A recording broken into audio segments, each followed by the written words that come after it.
Hi everyone and welcome to the June edition of Technicolor.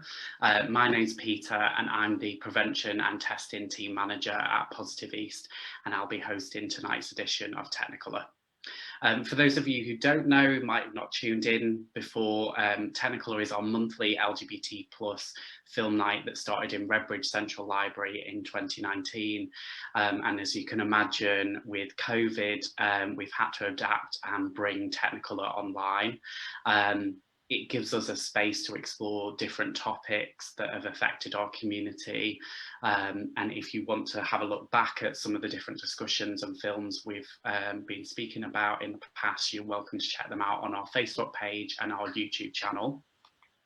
If you're new to accessing Positive East's different services and stuff, we're London's largest community-based HIV charity, and we provide HIV prevention and support services to people living with HIV who either live in or access HIV care in East London. If you are interested in accessing any of our services, please go to our website, positiveeast.org.uk. You can email us at prevention@positiveeast.org.uk or call us on 020 7791 2855 and choose option 3. As with most charities, we have been impacted by COVID and that possibility of having regular fundraising events during the pandemic, which means that we need your support more than ever. So if you'd like to give us a donation or tweet about us, give us some support, please have a look on our website. Any donation or support will be really appreciated. So tonight we're going to be discussing Michael Rice's film ParTy Boi, but just for anyone who has not viewed the film, it does highlight how chemsex has impacted the community's lives, specifically gay, bi and other men have sex with men. Chemsex, by its basic means having drugs as part of your sex life, and typically the drugs involved include meth, methadone and GHB. And there's different reasons why people may be motivated to seek out chemsex. And for some people, they find that their reliance on drugs to have sex has taken over their lives. And yeah, we're going to explore different ways that we can address people and support them with their chemsex usage if they're finding it's problematic. So to introduce our guests for tonight, I'm joined by Michael Rice, who is an award-winning film director, producer, choreographer, and creative director for stage and film. His vision is to bring uncompromising stories and authentic artwork of Black, gay, and cisgender millennials to the forefront of society. Michael Rice has over 10 years experience working on multiple platforms of entertainment, from television to regional theatre. The debut of his documentary ParTy Boi, Black Diamonds in Ice Castles, has sparked controversy, debate and needed dialogue amongst urban LGBTQ+ communities of colour dealing with substance abuse, opioid addiction and HIV infection. Michael's creations are not only art but a staple of activism behind the lens. I'm also joined by Nash Paragon Langley, who also goes by Black Ops Poetry. And Black Ops Poetry was born out of the self-doubt of a young Black gay male. His need to express himself in a world where Black, gay and other minorities are made to feel like they should be happy with the status quo. So with his pen and paper, he began to put the world to rights with his witty and often dark poetry about self-doubt, discrimination and coming of age. Having performed all over the UK in places like London, Leeds and Manchester, he has worked with and performed for the likes of 56 Dean Street, Terence Higgins Trust and the National AIDS Trust, Boys Magazine and Attitude Magazine. He's also been a regular at Spoken Word London and Let's Talk About Gay Sex and Drugs, and is currently in talks with the LGBT Foundation to export Let's Talk About Gay Sex and Drugs Night to Manchester. He is also currently training to be a nurse with the hope to specialise in sexual health. So, no further ado, hi Nash and Michael, and thanks so much for being a part of tonight's event. So I'm going to get straight into it and go to Michael. So Michael, how did the film come about? Can you tell us about sort of the process, how it was for you? Yeah, get started. So in creating the documentary ParTy Boi, it started from a very personal space. It started from a space where I had friends that were becoming affected through the use and addiction of crystal meth. At the time, around 2012, 13, I had no concept really of what crystal meth was. It wasn't until I saw the TV show Breaking Bad where I really understood what crystal meth was. But by that time, it had already infiltrated the Black LGBTQ community within New York City and other demographics across the U.S. at the time for that I was aware of. But what I knew is that something was happening in my neighborhood, and I needed to do something about it.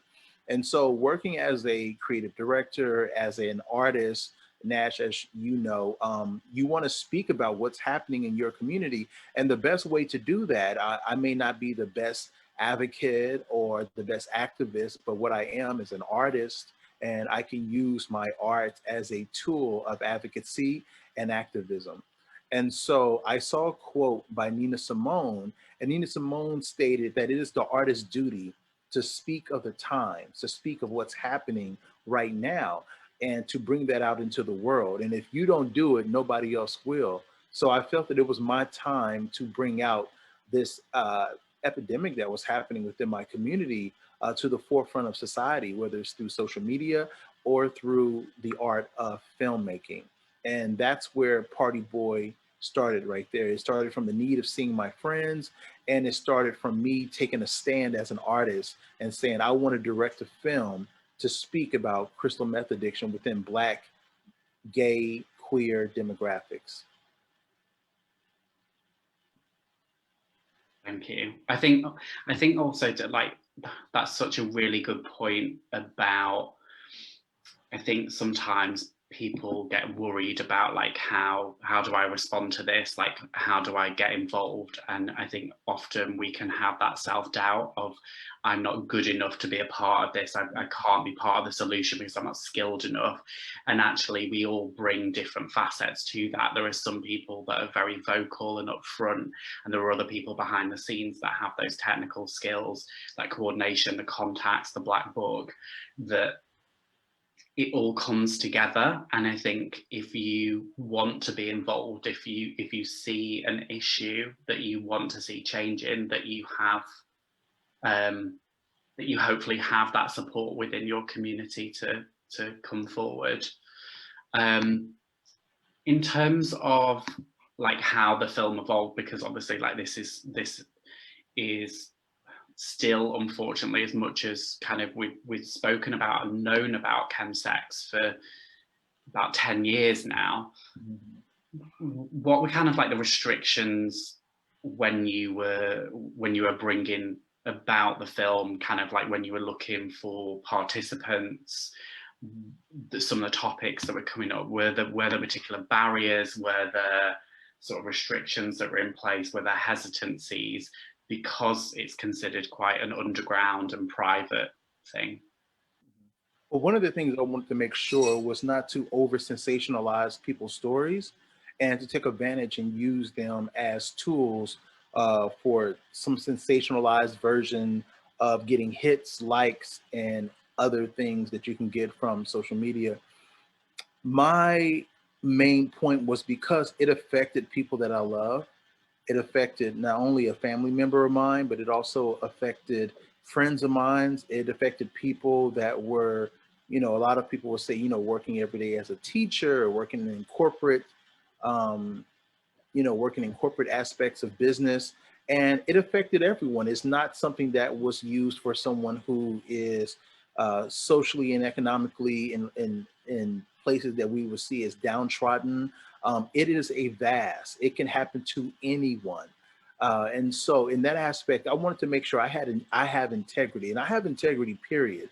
As an artist, as a director, I want to make sure to have integrity. So what I did was went where I knew things were happening, and that was online.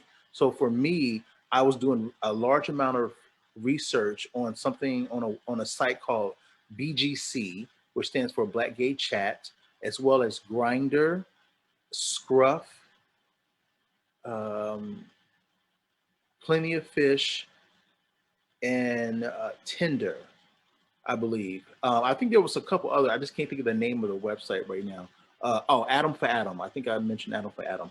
But I went on those websites and I would see people with their title names for their profiles representing crystal meth. And one of the names I saw was ParTy Boi. And I kept seeing that over and over and over again. And they all had capital T's, capital T standing for the code name Tina, meaning meth or chemsex. And so I started having conversations with these people, started having dialogue with these individuals. And a lot of people said, no, screw off. They would block me. But then I probably reached out to over 100 people. But out of that 100 people, about 50 of them contacted me. Out of that 50, about 20 of them were serious about really wanting to tell their story. And out of that 20, about maybe 12 were the people that I actually interviewed. Now, there were people that I interviewed that I never used their story because I was told later they decided they didn't want their story to be told, or because of a job that they have. So as a director, I have integrity. As an artist, I have integrity. As a queer Black person, I have integrity. And I would never want somebody to do something like that to me that I wouldn't do for myself. But at the same time, it was important to get this story out because we did not know what it was like. We have heard plenty of stories about our white gay brothers, sisters, our white trans folks going through crystal meth addiction. But when it came to people of color, and specifically Black people, you know, that story was not there. So I decided to use those stories to put it out to the ether.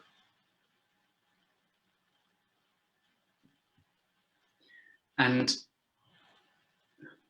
is there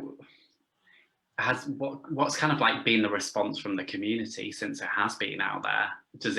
Have you had pushback? Have you had people kind of saying, actually coming up to you and saying, actually, this is something that I've experienced, but I felt like I haven't had a platform to share those stories and experiences?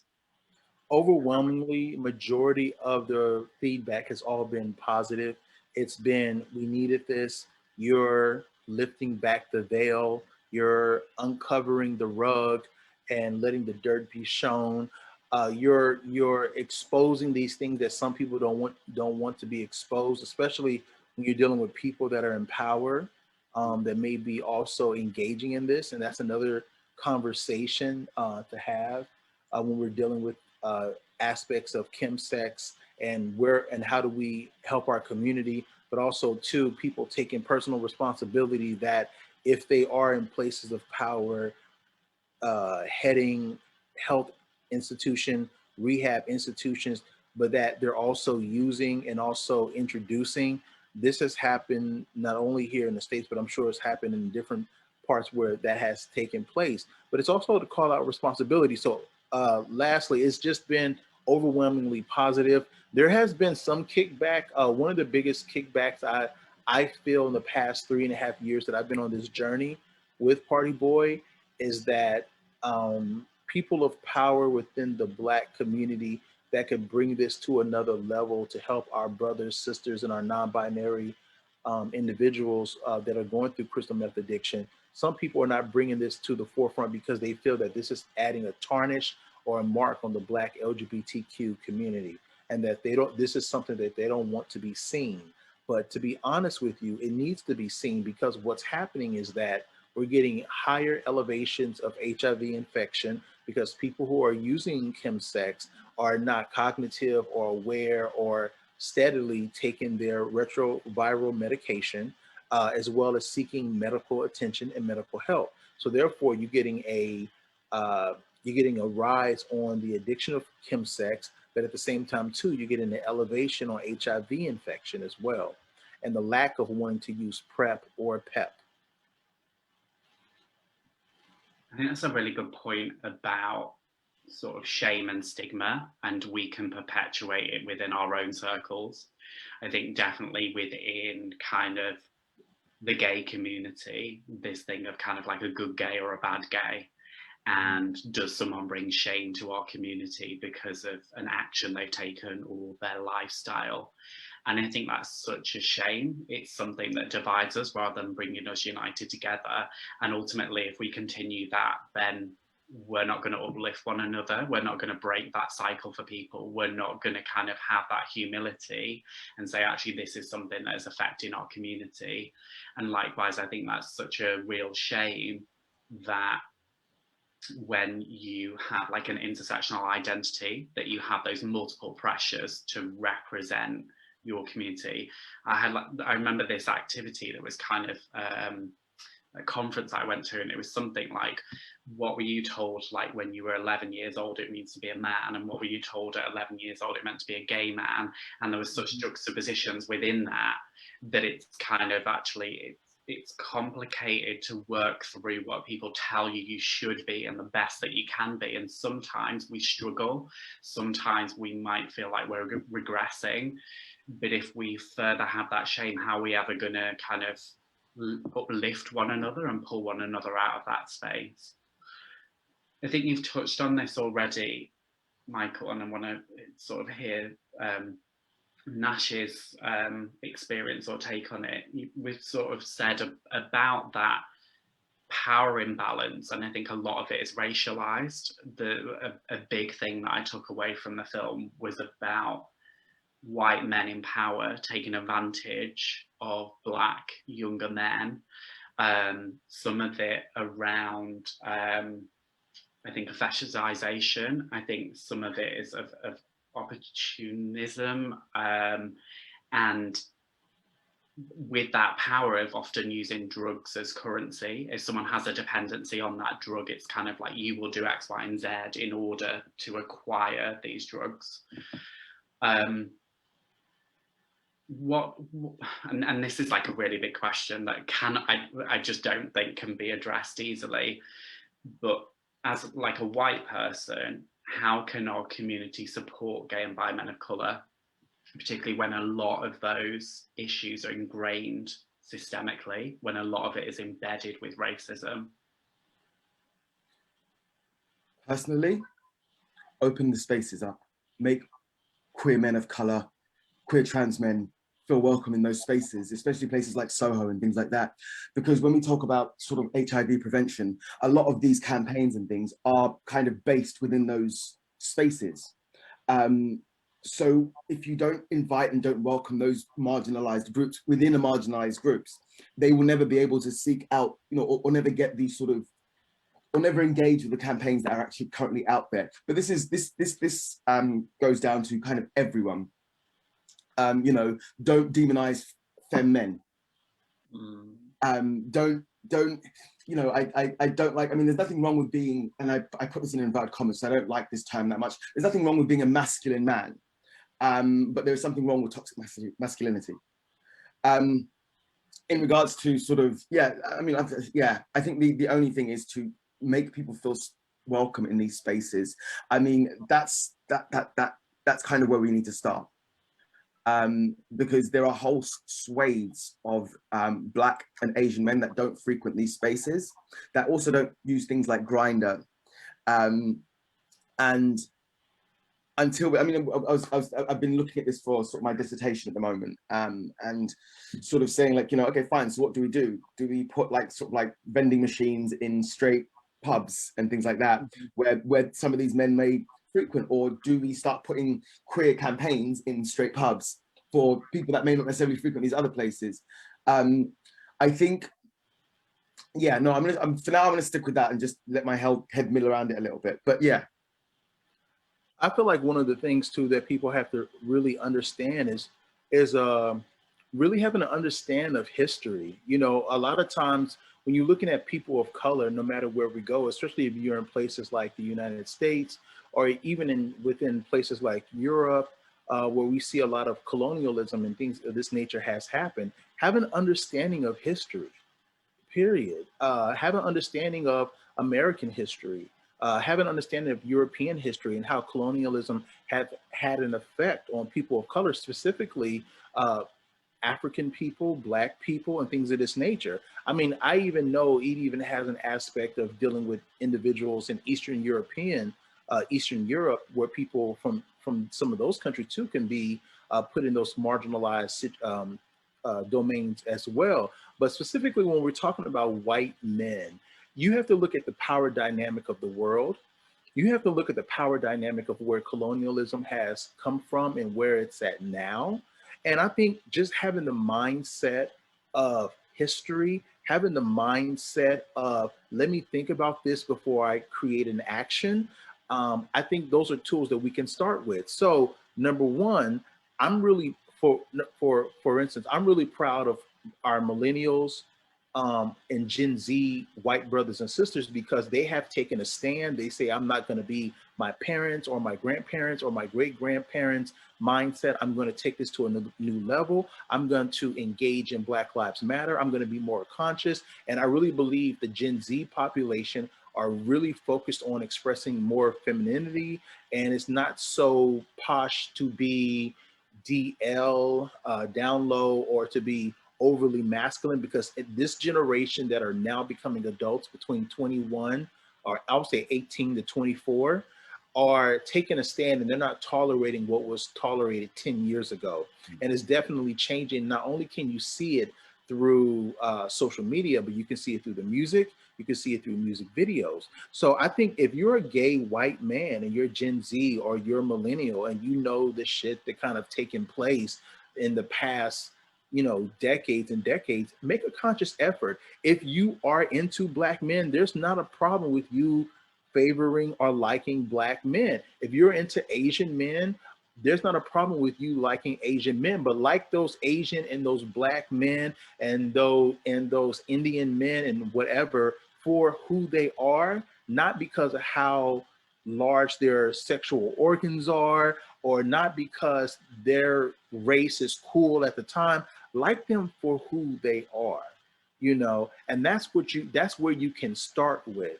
You know, we all have our likes, our dislikes. We all have things that we favor or lean towards more, but make sure it's a good reason. Make sure it is a reason that uplifts the person and not necessarily demonizes the person and puts them as a sexual entity or a fetish.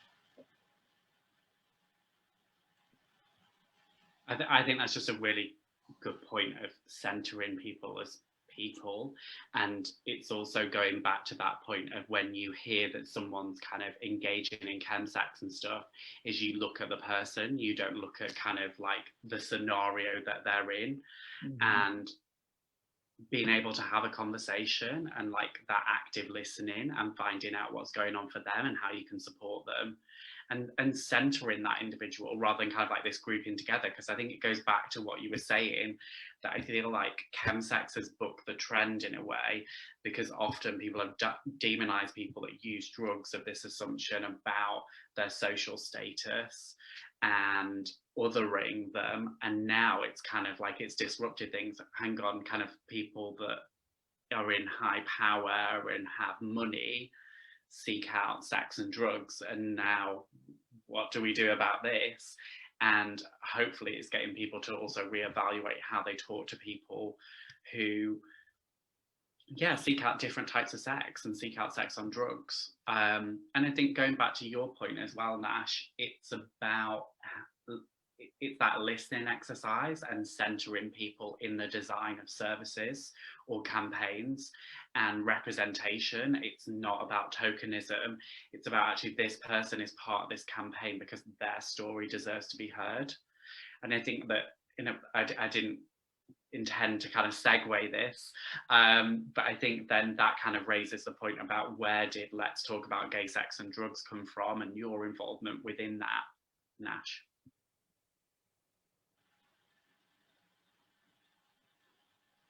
There we go, unmute. I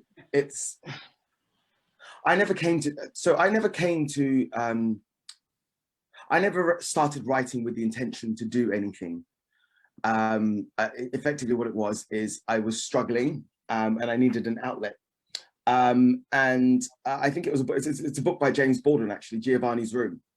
And it was, I think sometimes when you don't read enough, you think that you're the first person to go through what you're going through. And I remember reading that, and then it's around about that same time that I started writing. And I was approached by Patrick Cash, who was starting a night called Let's Talk About Gay Sex and Drugs. And he was like, look, you've been to my other poetry nights and I've heard some of the stuff that you write about. Do you mind coming to this night? And I did. But then I became kind of like an integral part to this night.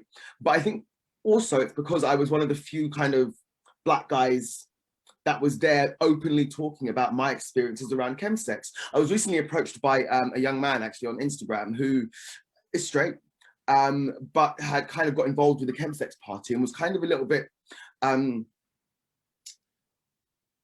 worried about what had happened. And he kind of reached out because he'd obviously seen this short documentary that I'd done called Let's Talk About Gay Sex and Drugs. And actually that's what it's about.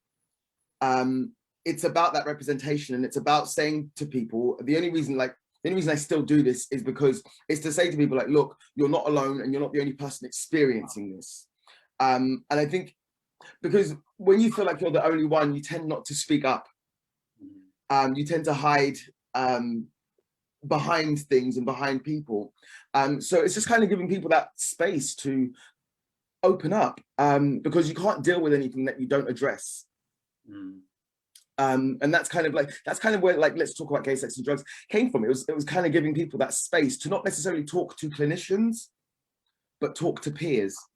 And the only way you can change things, as you were saying, Michael, if we look at the current like Gen Z and millennials, the reason that they're changing things so rapidly and so quickly is because they're really open about who they are. And don't get me wrong, I think social media has its pitfalls, but I think that's another thing that social media has been really good for. It's allowed people to really just be who they want to be. Yeah, and I think it's really important. It's a really important thing. Can you kind of describe what was it like sort of being in that space and hearing other people then sharing their stories? Like what's it like, sort of, I guess, that transition from, oh my gosh, I've got this experience, I don't know whether to share it and I feel like I'm the only one, and then witnessing other people take to the mic? It was humbling. It was validating. Like there's nothing more precious than sitting there, and whether you're someone that's just come off stage sharing a piece, or watching someone share a piece and actually saying, do you know what, thank you. We connect. I've connected with whatever it is you've said, or you've connected with whatever I've said, and you kind of go away thinking, right, okay, cool. So you might be witnessing someone that's a little bit further in their journey, or someone that's a little bit earlier in their journey to you. And it's great for those that are kind of seeing people a little bit further along in their journey, because all of a sudden there's this idea that, oh wow, I can get through this. Like I can make that change, because sometimes things become habitual. And I don't want to use the term addiction, because I think I don't like labeling things too much, just because I think it focuses on the negative of things, as opposed to, like, I say to people that are trying to get over something, don't focus on what it is you're trying to get over, focus on it, what it is you want to achieve. So like, yeah, so it's really, it's such a beautiful thing to sort of hear someone say to you, like, thank you, like I felt that, and like I'm going to take whatever it is you said and try and apply that to my life. And over the sort of like 3 or 4 year period that we were doing it, it was the evolution of people through that period was something to behold. And you can really see how Let's Talk About Gay Sex and Drugs really kind of changed the chemsex scene in London, and really sort of had people questioning who they are and what the scene is. And that can only be great. That can only be great. And how about like with you, Michael, like when because a lot of the time you've done them as kind of like Q&As and had that audience participation and kind of feedback just as they've witnessed the film and stuff. Again, like what was your experience of it being on the road? And I've had a plethora, a slew of different experiences, not only spanning across the immediate demographic of my community within New York City, but also traveling domestically across the US and then internationally to Canada and to the UK and certain Europe. And it's been incredible. I've had, you know, I remember, one of my first screenings that I had overseas was with David Stewart and Mark Thompson from 56 Dean Street and Blackout UK. And seeing those men of color and white men all together, and they're together to understand what's happening to our community, even though it's coming from the voice of someone across the pond in New York City, just to see them talk about it and understand, like, oh, chemsec, crystal meth, same situation, same thing happening. The federalization, power play between racial dynamics, all these different things is happening there, it's happening here, and it's happening in a lot of places across the world. And getting the feedback from people in the UK, even when I was working with Ben Collins, we did the chemsex conference in Paris, France, even having people that said, I'm not Black, but I am Ukrainian. I'm not Black, but I am Croatian. I'm not Black, but I am Turkish. And I feel this kind of way. I feel marginalized when living in London, when living in Paris, and meth is used as a tool for a lot of Turkish or a lot of Croatian young people that were coming up to London or Paris to try to live and survive. And a lot of them found their way into sex work, and then how crystal meth came into play. So I was able to see a very large, expansive population talk about how crystal meth was used in multiple different kinds of ways. Now we take it back to the United States.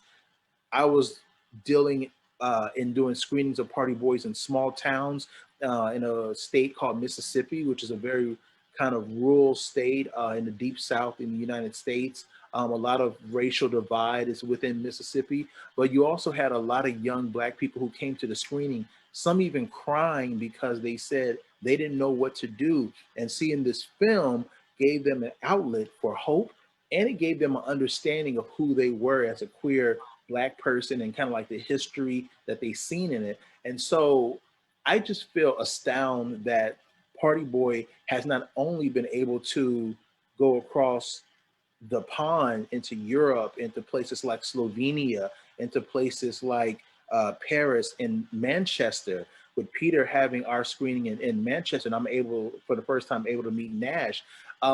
Hearing the feedback, like when we did our screening of ParTy Boi in Manchester, it was powerful. And we had so many people, and I even understand that it was affecting people in demographics I wasn't even aware of. And that was the power of that film. That was the power of art. As Nash would say, your spoken word, your spoken words bring meaning and bring lights to others that you may not know of, because you're telling your truth. But in telling your truth, you open up a vast array of questions and insight for people to say, hey, Nash, can you tell me more about this? Hey, Nash, your words spoke to me very personally. Having Peter being able to work in multiple organizations and being able to, for us to connect and come to Manchester and have that screening, and even dealing with people that were indigenous Indians that were living in Manchester and their aspect of dealing with crystal meth, that stuff is also important. So hearing and seeing people's reaction from the film has been totally amazing. It's been cathartic. And just as an artist, period, I truly believe it's the arts that are going to be the foundation to change the world. I think, yeah, I think there's something about finding different ways for us to express ourselves. I think for a lot of the community, I think it goes back into what you were saying about for a lot of people have had to sort of suppress who we are or how we express ourselves. And a lot of that comes from safety. I think a lot of it comes from socialization about what it means to present yourself and be taken seriously and be respected. And sometimes that's where it creates that division and that kind of really binary oppositions of kind of like a masculine person is the one that decides whether the condoms are being used. They dominate you. They see you in a particular way. And I think any way that we can find a way to kind of express or explore some of those ideas, particularly when it's in a safe space where there's other people who will listen, they might not be ready to participate until kind of like session 10, but the fact that they feel comforted, that they feel part of a community, and that sort of full bucket is starting to kind of release a bit. Like I went on mental health first aid training recently, and it was about those conversations about we often don't know what's going on for people, and there's different ways that people will try and sort of I guess not burst, but not allow some of those things to penetrate through. And it's about giving people that time and space. And also as well, if someone is acting sort of differently or then maybe expressing themselves in an extreme way, that again, we still approach that with compassion. That often it's not personal to the person that's on the receiving end. And I think a lot of people sort of panic about, oh my God, I need to be everything for this person and respond to that, and I'm not trained to do that. And I think that one of the things that I really liked from hearing David speak at quite a few events is him developing this chemsex care plan was around, I think he used the idea that kind of the 60-year-old neighbor Doris, that she knows how to start the conversation, but she doesn't need to be the solution, but she could be the first listening ear for someone. And I think that goes back to all of us of actually sometimes it's just listening. I think we're so afraid about taking the wrong steps with that person that we don't listen. Yeah, and there's different ways that people will output their art, and I think probably going back to how you started, Nash, and you were saying like you started the poetry and you kind of didn't necessarily intend for it to go anywhere, possibly because of your own doubt about your work and other people hearing that, and once it's out there, like, oh my God. No, absolutely. I never intended to be part of the chemsex documentaries that I was a part of. I never intended to share the stuff publicly. It just happened. But I remember a guy I was dating before said, you know, because originally I didn't want to put my name to things, and I just kind of wanted to be someone anonymous in the background. And he said, look, I think it's really important you do put your name to it, because it humanizes your story, as opposed to just being another sort of statistic or another kind of guy that ended up in a world that he didn't want necessarily be in. So yeah, so I think there's beauty. Here's the thing: you can't stand in the light quietly. To truly stand in the light, you need to be open, and you need to let go of a lot of things. I don't necessarily say you can let go of trauma as easily as that, but yeah, just if I don't, who will? It has to start somewhere. I think there's probably something there about it's okay to be vulnerable, provided that you feel that you can trust the people around you to support you when you do feel vulnerable. And sometimes that goes back to what we talk about, like within the LGBTQ community, of like a chosen family. And sometimes actually maybe we don't seek out that family, but they become our family over time. They become our advocates and our allies, and they're the first people to stand up when they recognize that someone is taking advantage of you. I think there's probably also something as well, like when someone is going through care, that we always have this thing that we need to be like onwards and upwards, this trajectory. And the vulnerability is sometimes being like, actually, if I take some steps back, that's okay as well, because I'm learning what is the right thing for me. And this is where I guess chemsex is really unique. Like when you were talking earlier, Michael, about kind of substance misuse and substance dependency is, I think, to begin with, it was addressed just within that setting. And it was kind of like, okay, that's great that there's kind of needle exchange schemes and stuff, but actually chemsex goes into the mental health, it goes into the sexual health, it goes into identity and community. And each of those things were kind of addressed separately. And it was like, how does the community respond to that as well to address that? And things like, again, I think it came up several times about sometimes feeling isolated within a community as a whole, of actually, I feel like I don't fit in, I'm not represented, I'm not visible. We really need to acknowledge that something like chemsex shines that light on there's many different components to our own health and well-being, and how do we address it? I have to completely agree with you there, Peter.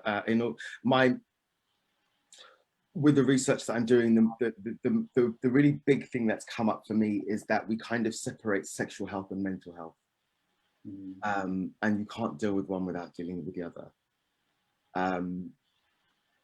It's so strange, because I mean, even when it goes back to school and things like that, and the sexual education that we have, or the minimal sexual education we have in this country, it doesn't help, and it's not conducive to a healthy sexual life once you've left and once you start exploring things.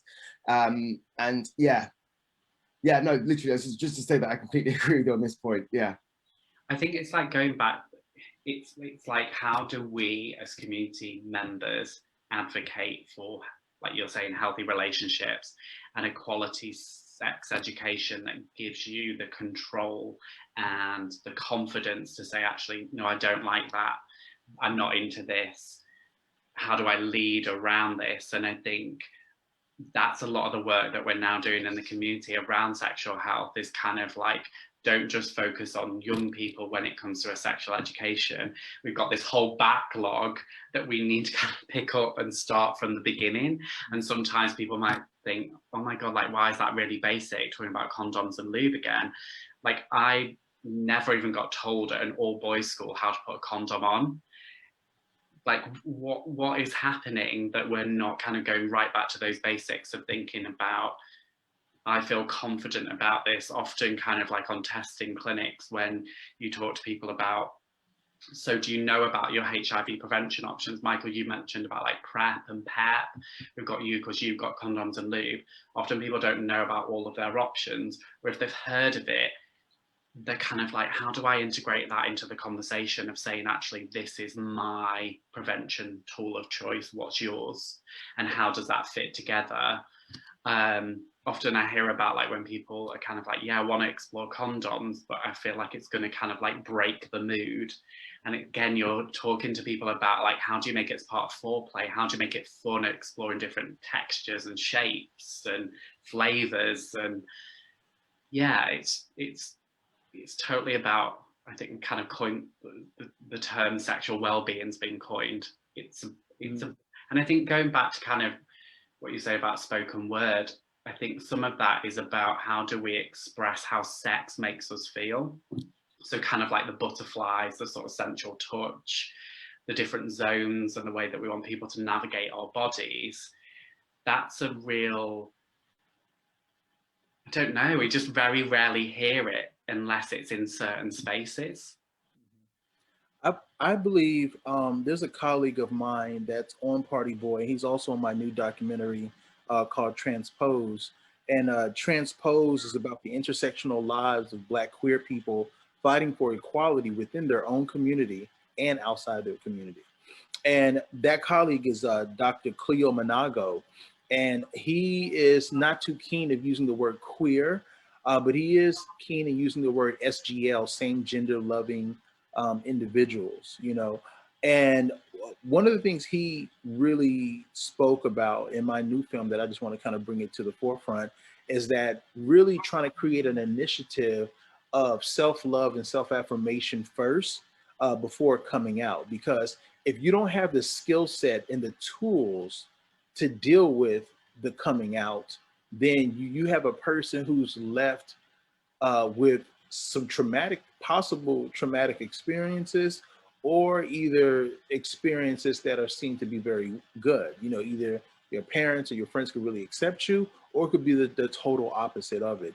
But if we start with an initiative of self-love, self-acceptance, self-affirmation first, as young people or older people that are wanting to become public or come out, as we say, it would kind of start off better, because then you're able to say, well, if you don't like me, I don't need you to like me for me to love myself. And that's really important. And then that chimes into the sexual aspects of it, because a lot of times, especially for me, like growing up, you wanted to please the other person no matter what the situation was, because you were put into a vulnerable situation. You were wanting to feel affirmed and affirmed by that individual, and you were wanting to engage in a sexual act where you two are going to please each other. You know what I'm saying? So a lot of times you get like these young, queer gay kids that will not to be too sure about the individual, but because they're accepted by that person, they want to please that person by all means. If that means that we wear a condom, that's fine. If that means that he doesn't want to wear a condom, then that's fine too. And then we see this trickle down effect that happens within our own community. And it's not only here in the US, it's like all over. Yeah, it's how do we get back to that point of, it's in a way, it's kind of like that thing, it's okay to center yourself first and foremost, because I think when you do that and you understand what it is that you want and what you're after, you can advocate for it. But also, I guess, as you explore yourself, you're able to kind of reflect that back to someone else. Mm-hmm. And you can say, actually, I've tried this out and this feels really good to me. Do you want to give it a go? I think there's a really kind of, just a really good kind of rapport that we can build with one another. I mean, it's one of the things that we've been exploring at Positive East, particularly with something like the lockdown and the social isolation, for some people, this could actually be a really good reset to have a think about what is it that you're after, what is it that makes you happy, what is it that brings you pleasure, and who do you want to be surrounded with. It's trying to take that, in a way, forced smaller community isolation of what is it that you need in a partner, like what is something that you that is an absolute must. And sometimes I kind of see it as like the building blocks, and if you remove one of those building blocks, it can come crumbling down because it isn't what you needed or what you wanted. And I'm going to do a slight plug. So if people want to go to, we've got an Eventbrite page. It's positiveeast.eventbrite.com. On there, we've created loads of different workshops. And one of them is called Love and Sex After Lockdown. And it is about centering actually what is it that you want, what is it that you can explore within yourself and your body, and have that reset. So when you see those messages about what it means to be beach body ready, kind of the grooming down there, the kind of being prepared for what it is that you want for yourself and the way that you want people to respect you. And like you said, it's that centering of self-love first and foremost. So if we do experience rejection, actually maybe that person isn't the right person for us because they haven't given us the same respect that we've given them. How have you guys seen sort of lockdown and COVID and isolation impacting the community, and maybe how that might further impact the chemsex scene? I really feel we're going to see, I personally, and not to be all doom and gloom, I think we're going to see it get worse before it gets better. Just because I think there's a lot of lonely people who are now going to be suffering with a lot of mental health issues that they're not necessarily prepared for, if that makes sense. And I think that's going to impact the way they have sex, and the way that they use chems. You can see it if you go to Clapham Common at the moment, on a Saturday or Sunday afternoon in the sun. And you can see this need for connection, but I'm not necessarily sure whether it's completely the connection people want. Yeah. As opposed to just wanting connection because they've been so long without it. And that's all I worry about. I really deep down hope this is not the case and I'm proved wrong. But I have a bit of a worry, and I say this from my own personal experience as someone that's living in a household with their boyfriend. But I can see this need to be out and to be out getting drunk or with friends that I've not seen in a long time, which then leads on to other things. And that's what I worry about. I think, but as I'm saying, I think it will get worse, but I do think it will get better, because I think once this period is passed, I think people will go to extremes. And then they will realize that, no, hold on, I was actually happier during lockdown when I had a select few people, and then they will revert back to that select group of people. That's how I feel. I'm not a psychologist or anything like that, but that's kind of how I see things panning out at the moment. How about you, Michael? You know, I think it's many variations. I would say, I think for some people, it was a form or an element for them to really hone in on themselves, and to work with themselves, especially if they're like, you know, introverted individual, or where maybe they don't like a lot of crowds around.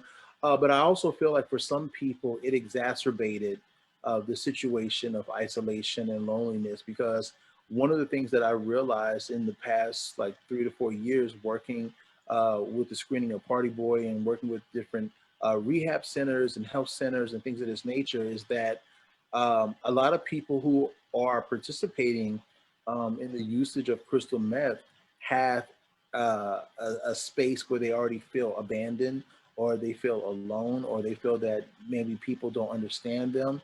And so they try to find these silos of people that will affirm and accept them. And sometimes when people are in the midst of the usage of crystal meth, it kind of opened the doors for almost anyone to come in, and they will only hang around people who are also uh, engaging in the constant use of crystal meth. You know, they'll stop hanging around family. They'll start hanging around friends or coworkers that they usually hung around with. It would only be those individuals. So for some people, I feel like it exacerbates the situation, and then for some, I feel like it could have been maybe helpful because they were able to lock themselves kind of away from those entities. Yeah, I think that's a really good point. I think you both touched on, actually, for some people it's made them kind of assess their situation pre-COVID, and I think with some people there will still be that sense of loss and isolation that will impact us for a long time. I think often we're kind of talking in kind of like the waves and stuff, rather than thinking, actually, for example, there's some kind of really key community spaces that have been lost over time, and how do we rebuild some of those things, and how do we rebuild some of those networks?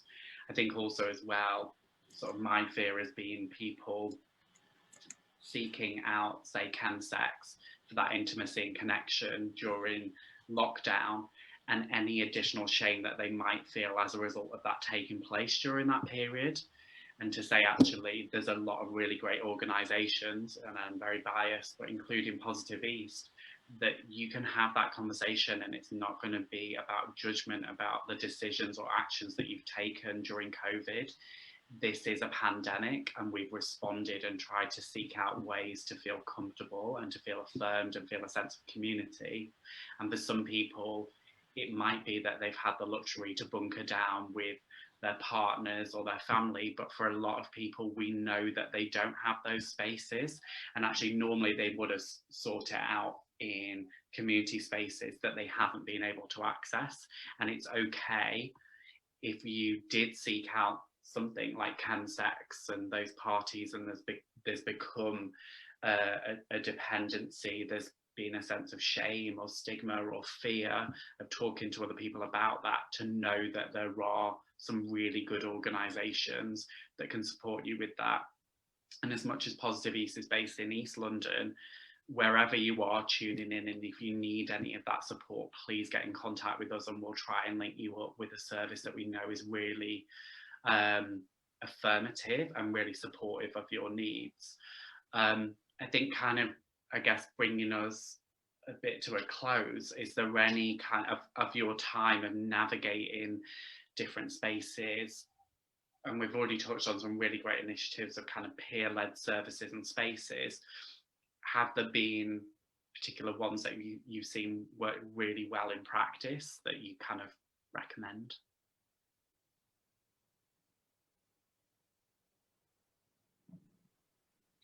It's hard. I mean, it's hard to really answer that question, because I think the problem I have is that a lot of these services I don't feel aren't in the spaces where I think they'll actually be really useful. Yeah. You know, it's not to say that they're not doing well, but I don't think they're doing well across the board.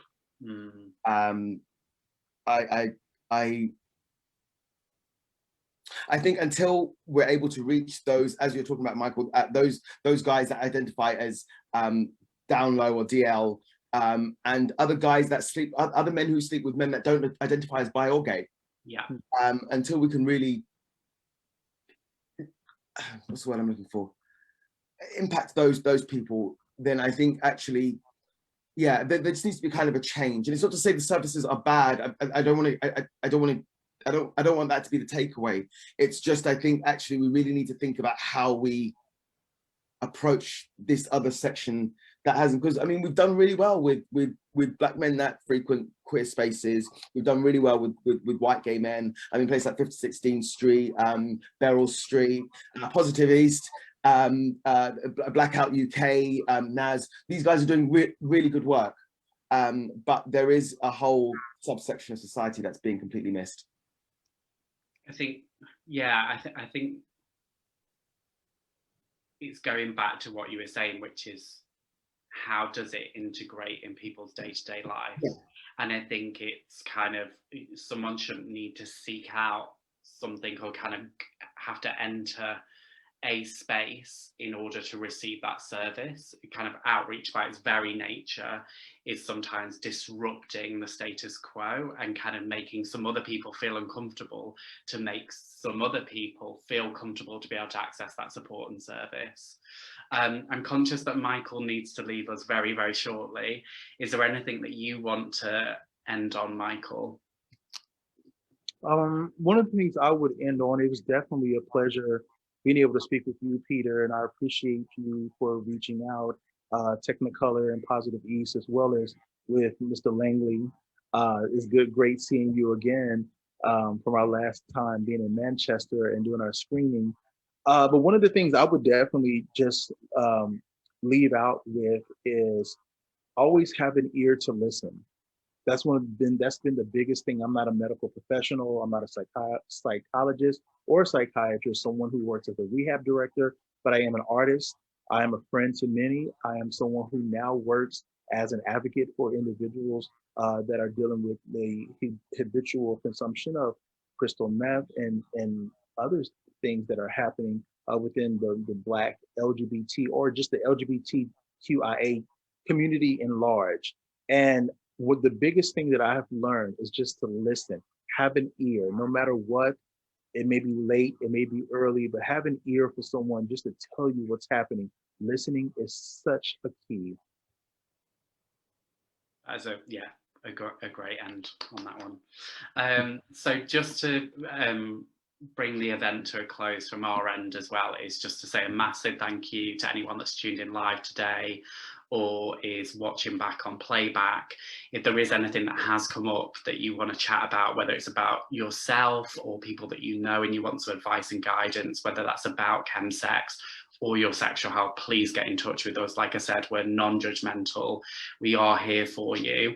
So you can go to our website, positiveeast.org.uk, or you can email us at prevention@positiveeast.org.uk. We've also finally been able to get back out there and deliver in-person services. So if you're looking for a HIV and STI test, please go onto our website /HIV test to find out where and when we're going to be next.